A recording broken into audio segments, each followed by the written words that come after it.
Share बाज़ार आपको वही देगा जो आप शेयर बाज़ार से मांगोगे। It is about having a relationship.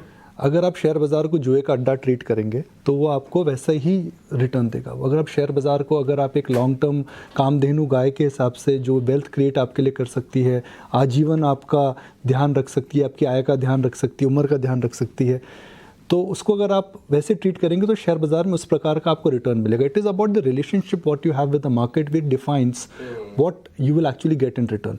तो केडे साहब, आपने दो चीज़ें हमेशा बोली हैं और शायद हमेशा सिखाई हैं, और मैं चाहूँगा कि हमारे दर्शकों specially the young audience should benefit from it. Is the two differentiating characters of mister Kedia. Not only is an original thinker, यह दो चीज़ों को का समन्वय बड़ा अच्छी तरीके से करते हैं, पेशेंस एंड क्वांटिटी। उदाहरण के तौर पे जैसे आपने सेरा में इन्वेस्ट करा था, अतुल ऑटो में जब केडिया साहब ने इन्वेस्ट करा तो शायद 4 साल तक शेयर में 5% मूवमेंट था, और अगले 5 साल के अंदर शेयर उसके अंदर 100 गुना मूवमेंट आया।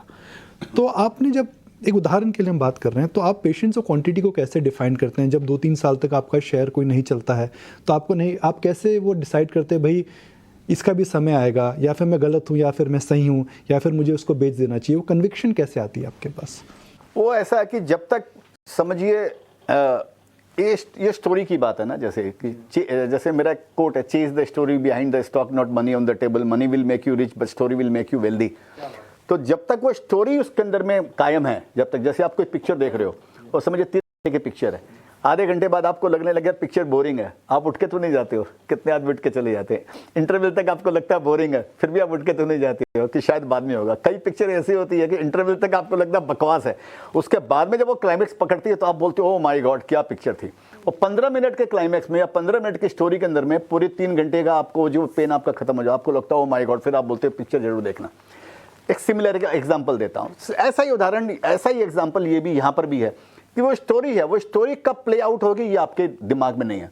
तो आपने बोला जब 2 साल 3 साल शेयर नहीं चलते हैं, तो मैं उसको 2 चीज़ों से कनेक्ट करता हूँ। एक तो ये चलता हूँ कि क्या हम बुल मार्केट में हैं क्या, क्योंकि फूल तो बसंत में ही खिलने वाले हैं। माली का काम उसमें सींचते रहना, उसकी मॉनिटरिंग करते रहना, उसको देखते रहना, हवा पानी धूप उसके अंदर में सीखते रहना। वो फूल कब खिलेंगे ये आपके हाथ में नहीं है, क्योंकि ये साल भर का क्रम नहीं है कि बसंत में कुछ क्रॉप होती है 3 साल में एक बार आएगी, कुछ क्रॉप ऐसी होगी कि 1 साल में 6 बार आएगी। आप तो आपसे बढ़िया एग्जांपल कौन दे सकते? आम्रपाली आम देखिए। एग्जैक्टली।